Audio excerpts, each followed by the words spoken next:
Hello everyone, in today's video I'm going to show you how to fix text notification sound not working in Realme Narzo 80 Lite. So before watching this video, don't forget to subscribe the channel and also press the bell icon. So let's start the video. First of all, open settings. In settings, scroll down and click on sounds and vibration, and here you can turn on your notification sounds by turning the volume full.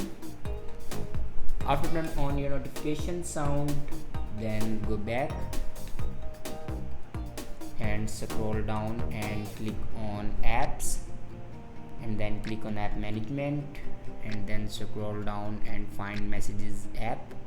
Now click on messages app and then click on storage usage. Now here you can clear the data and cache memory of messages app. After clear data and cache memory, then go back and click on system and update, and then on top you can see the option software update. Now click on it, and here you can check your latest version will be updated or not. If it doesn't update to latest version, then update it to latest version. After doing these steps, your problem will be fixed. If it doesn't fix your problem, then restart your device. For restart your device, press and hold power button and then swipe up to restart your device. I hope this video is helpful for you. Thanks for watching.